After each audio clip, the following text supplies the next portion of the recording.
What's up, you guys, and welcome to a whole new episode of Toni Approved. The debut album from my favorite girl group of all time, Destiny's Child, of course, has recently turned 25, and it is so crazy to think about the fact that Beyonce and Kelly have literally been making music professionally for 25 years. Like, that's crazy. I guess that's the benefit of starting your career at 15 or 16, okay? Although I didn't jump on the Destiny's Child bandwagon until around the Jumpin' era, I have actually gone back and listened to this album over the years, and I must say, it took a little minute, but I did grow to love the project. That's why I wanted to make a video for it, to celebrate it turning 25 and to get my Toni Approved opinion on the album 25 years later. Speaking on this project as a whole, I think it's a really good debut album. It's an example of a debut album where the singles, unfortunately, were bigger than the actual album, which actually worked out in Destiny's Child's favor because it gave them a great foundation for them to build on when it came to album number 2. For this project, it took them about a year and a half to record their debut album, but when it came to Writings on the Wall, they was actually able to record it within a few months. This album gives you a late 90s R&B sound, but the album is kind of consistent in a way.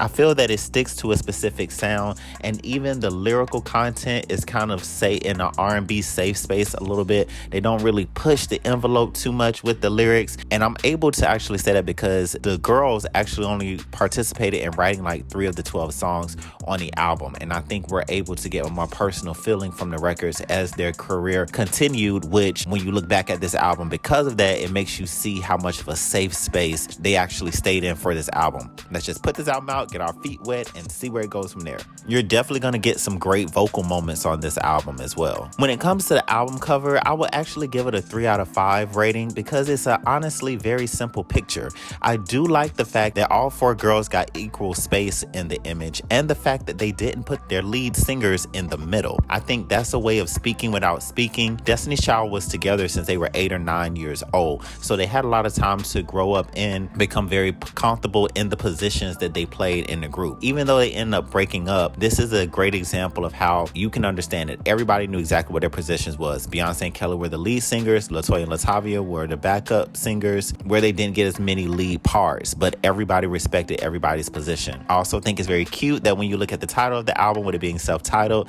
it's in all lowercase letters, so it brings a little bit of an innocent vibe to the album and to the audience perception of the project and Destiny's Child at that time. When it comes to my favorite songs, I would definitely say Tell Me was the very first favorite track outside of the singles that I liked off the album. I just love the way this song sounds, and I love the lyrics and how it just talked about being honest and how you feel about it, where you are in your relationship. Won't you just admit it? 'Cause I can't go on this way, looking for something, a reason for this pain. And then when you get to Bridges, that's my second favorite. This song was a song that I started to like over time because I finally started paying attention to the vocal moments that Beyonce were giving us. I'll be the bridge you can use to whenever there's a place where you can go. Lay your head down, I'll be your rescue. And when it comes to Illusions is another album cut where it has a specific sound. It sounds like Jermaine Dupri, and I love the vocal moments and the backgrounds when it comes to this song. It's confusing, abusing, so there won't be no friction. I gotta leave, I can't be in this.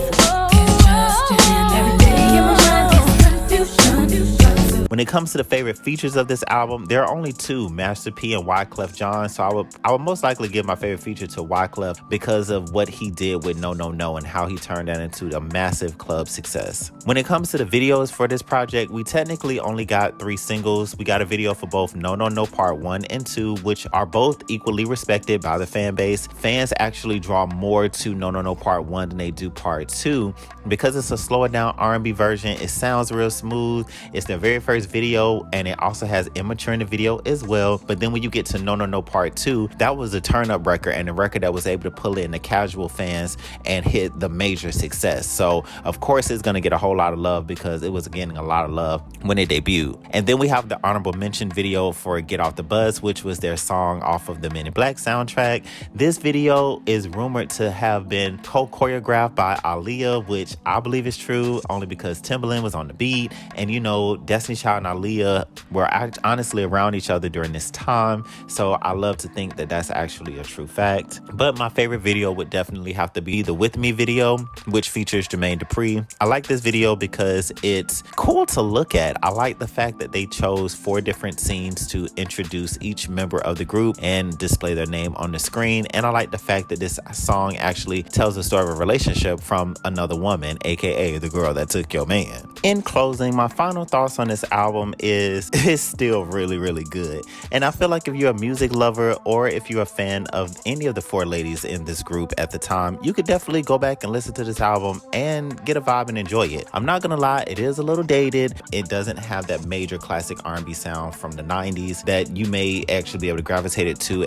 I say that you have to be a music lover or a fan because it's gonna take some patience if you really want to get into the songs, because you may not, you know, think to listen to it every single day past just watching this video because I'm talking about it. But definitely, if you can put it in rotations enough that it grabs your attention, that you listen to it whenever you think about it, then yeah, you'll definitely enjoy the project every time you hear it. And yeah, I do like this, and I would definitely suggest listening to it. But I want to know if you've already listened to this album before, or if you found your own way of loving and enjoying it, or if you actually were around musically during the time that this album dropped. Drop down to the comment section and let me know. Give me your stories and what you think about this project and Destiny's Child as a whole. Okay, I've truly enjoyed making this video, and thank you so much for watching. Please make sure that you like and subscribe so you can stay in the know of everything that Toni Approved has coming at you.